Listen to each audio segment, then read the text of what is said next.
They've done a great job of rigging this. They've done a great job of rigging this league. The league, they're not even being subtle. They're not even being subtle. Oh my God, this is embarrassing. This is embarrassing. If it wasn't already clear that it's the Indiana Fever against the world this season, now we've got the receipts. Their matchup against the defending champs, the New York Liberty, had everything. Star power, high stakes, a packed house in Indy, and the intensity of a playoff game.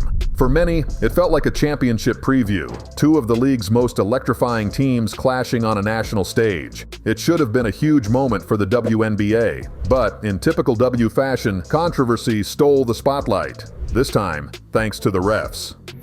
I can't believe what I'm about to say. The Indiana Fever, with the strongest, loudest, most intimidating home court advantage in all the WNBA, just got robbed at home. I saw it with my own two eyes live on CBS. Just like last season, fans were either confused or outright furious, screaming at their screens as missed calls and questionable fouls piled up, swinging momentum toward the reigning champs. The backlash was instant. Social media exploded with fans and analysts alike calling out the officiating for what it was, a mess. But I will just say the lopsided officiating was absolutely insane. But this controversy goes way beyond just a few blown whistles. Though let's be real, those calls were brutal, and we'll break them down in a second. The bigger problem? It's part of a growing trend. This started last season, got worse during preseason, and now, just a few games into the regular season, it's boiling over. Think I'm exaggerating? Just wait until you see the numbers. Because the officiating against the Fever hasn't just been bad in spots, it's been consistently lopsided.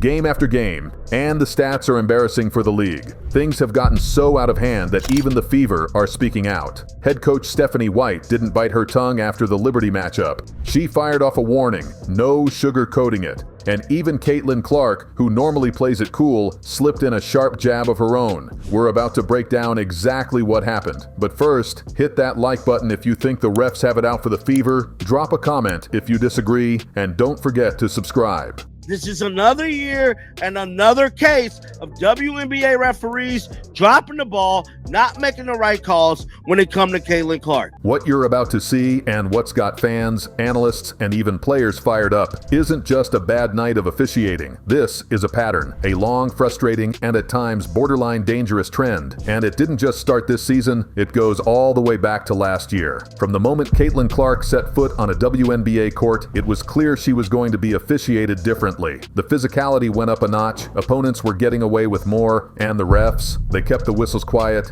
It started early, it happened often, and there were stretches last season where you could actually see the toll. It was clear Caitlin was getting shaken. I feel like I'm getting hammered. I don't know. I appreciate Christy getting a tech too. I don't know. And then came the Kennedy Carter incident, the hit that echoed across the league. Caitlin Clark was blindsided off the ball in what was clearly a frustration foul. And the referees, they ruled it a common foul, not even a flagrant. That moment was a breaking point for a lot of fans. If that didn't warrant an immediate upgrade, what would? And the worst part? The no calls didn't stop there. They followed Caitlin right into the postseason. Like, even in the playoffs last year, do we not remember when Caitlin Clark is shooting a layup and she's in the air and Marina Mabry commits a block, a hit on the arm, a blocking foul, like a whatever hit on the arm foul, everything. She just comes late and is like, Caitlin's not getting a layup. Jumps sideways into her, takes her arms out, knocks Caitlin on the ground, and then stops because she knows she's fouled, and the referees are like, play on. There are honestly too many missed calls to even pack into one video. You could make a whole documentary just highlighting the officiating alone. And look, nobody's asking for some kind of bubble wrap treatment here. Players are always going to come at Caitlin hard. She's Caitlin Clark, after all. Most nights, she's the best player on the floor. That spotlight brings pressure, physicality, and yeah, a target on her back. But here's the real issue: consistency. It just hasn't been there. The Fever keep ending up on the wrong side of the whistle, game after game. And preseason, that didn't bring any relief either. It is kind of interesting that Caitlin Clark hasn't been to the free throw line at all. Caitlin Clark wasn't getting to the line at all. 0 free throws. And it wasn't because defenders were playing her clean. She was clearly getting fouled, but the refs were just flat out ignoring it. In just the first few games, the trend was already obvious. Clark drives, takes contact, gets hit, and silence. No whistle. Eventually, the frustration caught up to her. You could see it in her posture, in the way she carried herself, and then it boiled over when she picked up a tech just for stating the obvious.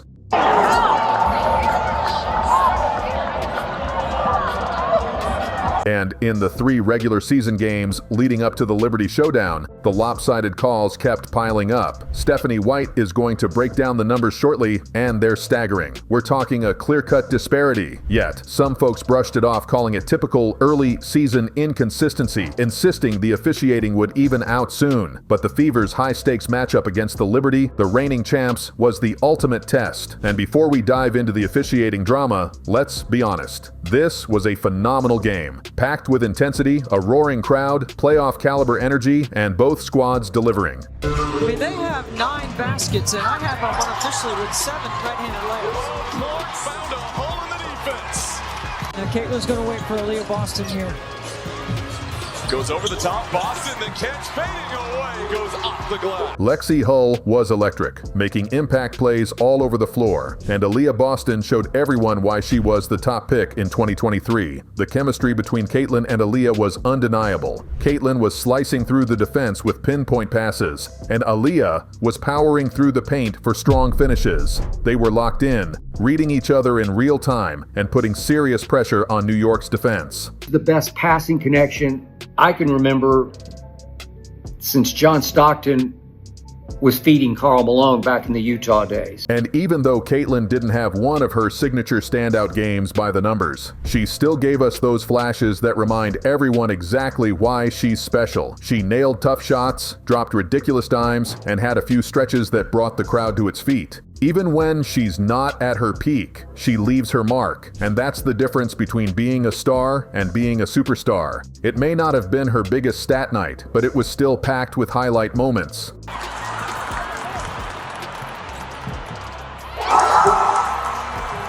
No pass shot possessions for New York. Clark, step back 3. Oh, she hit it! And draws the foul! Out defending. Clark trying to create some airspace. Long 3 at the horn. Oh!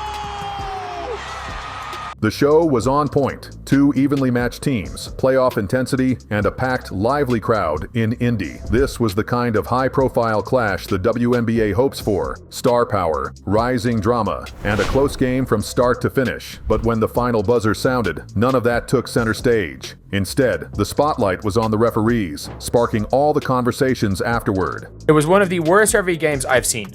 The referees for again, what, the second game in a row, I guess?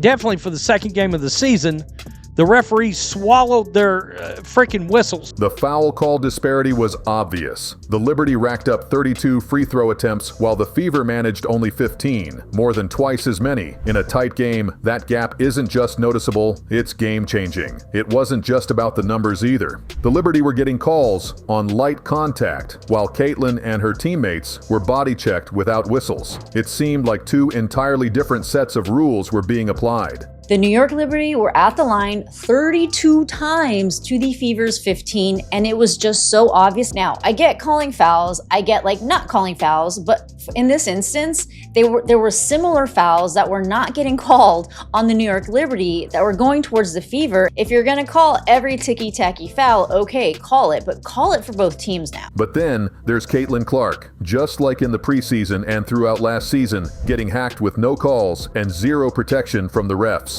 After a while, it starts to seem intentional, like they're sending a message to the whole league. When it comes to guarding Caitlin Clark, it's open season.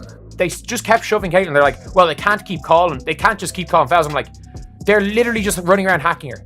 The referees have made it like a point that this is how you beat the Fever. You hack them. It's not being physical. You just hack them.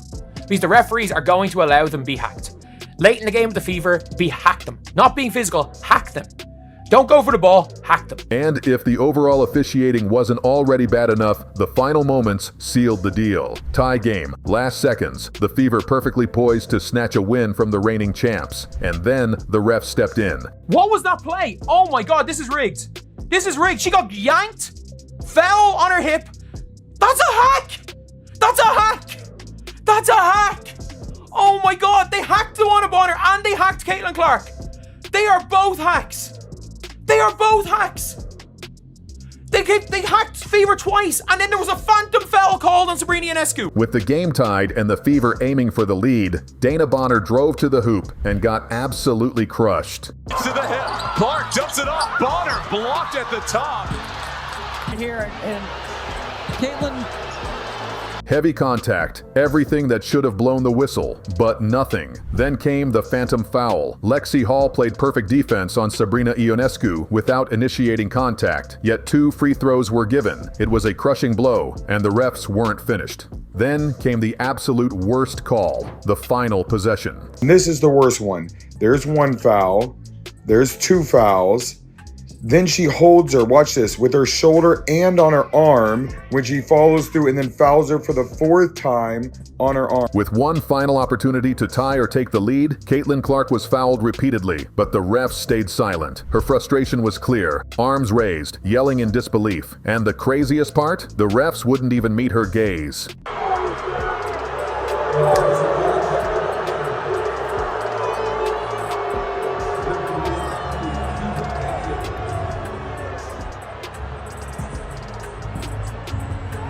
WNBA analysts were completely stunned by what had just unfolded. Literally, the Fever have a chance to win the game, to go up 2, they jump through her back.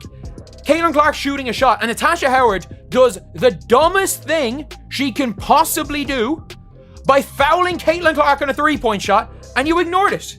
And you ignored it.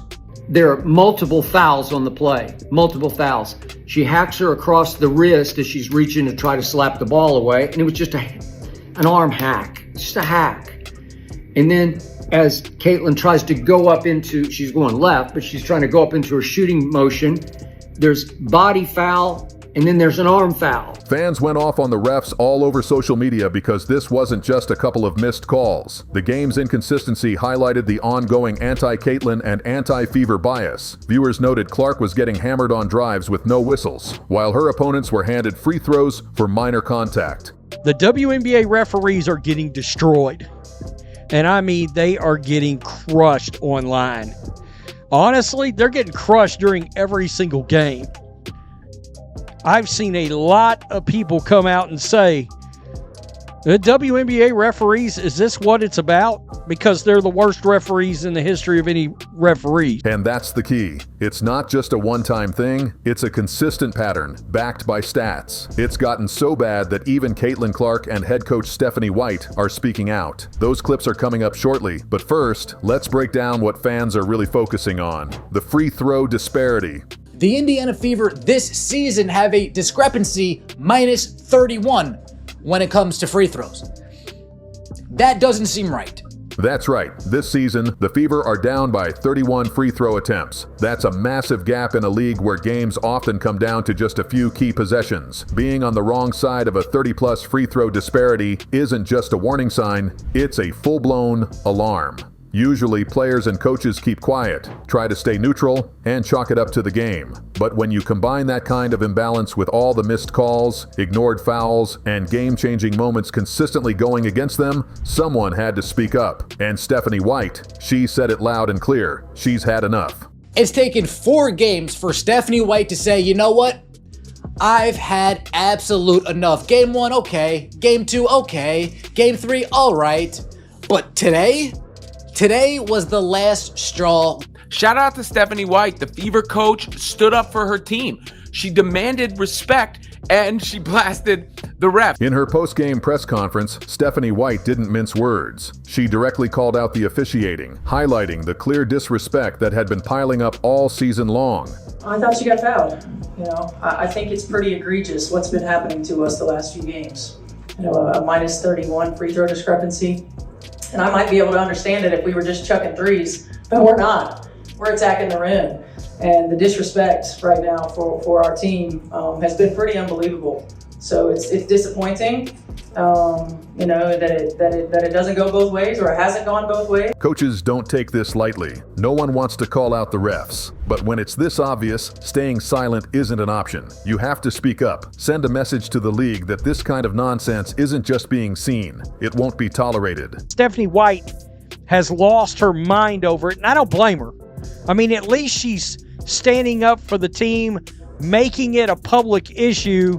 So now the WNBA is at least on notice that everybody knows it now, that this team is not getting any calls. But even more crucially, it shows her team she's in their corner, that she recognizes what's going on and isn't just sitting back hoping things will change on their own. She's ready to stand up for them, even if it means risking fines or sparking controversy. So by White speaking up, not only is it a tactic to get a better whistle from the refs, but it's also a statement to say, I've got your backs to the team. And I think it needed to be said, particularly when applying it to the Indiana Fever. In a back-and-forth game where the team made mistakes, missed chances, and didn't exactly deliver a flawless performance, but still fought with everything they had in front of their home crowd and had a real shot to win on the final possession. The officiating can be downright crushing. Moments like that hit harder because when calls go against you, despite all the effort, it doesn't just hurt. It sticks with you. That's why Stephanie White stepping up matters so much. It sends a clear message to the locker room that she's watching, not ignoring it, and willing to speak out even if it comes at a cost. That kind of leadership builds trust, especially for a new team still finding its rhythm. As for Caitlin, she was the one fouled on that last play.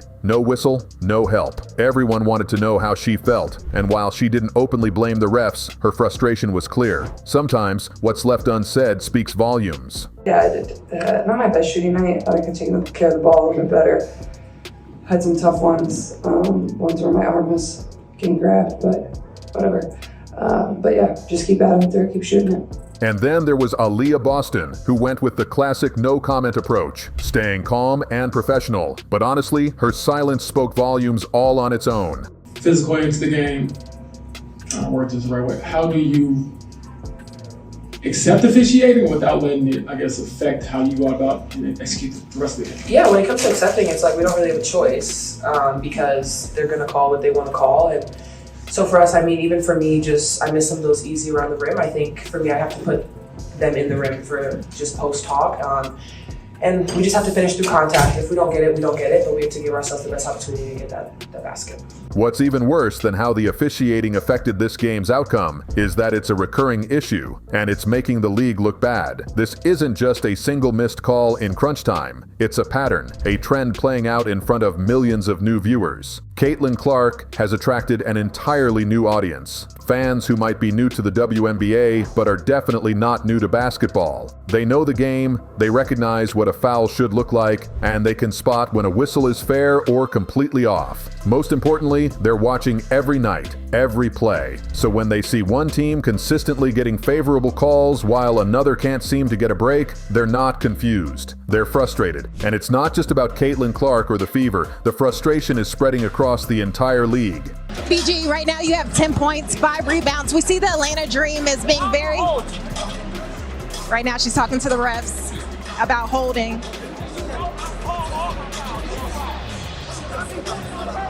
We're going to send it back to you guys. Very important questions. This isn't some rookie reaction. This is a WNBA veteran who's seen it all, and even she's had enough. Right now, the league is trying to convert Caitlin Clark's fans into full-time WNBA supporters, but instead of seizing the moment, they're shooting themselves in the foot. The officiating has been sloppy, inconsistent, and at times, downright embarrassing. Layer that on top of viral lowlight reels, like Angel Reese grabbing 5 rebounds off her own missed shots in under 20 seconds, and it sends the worst possible message. This isn't just bad basketball, it's a branding disaster. You can't promote star players who are either getting hacked with no calls or playing worse than your little brother shooting hoops on a driveway plastic hoop.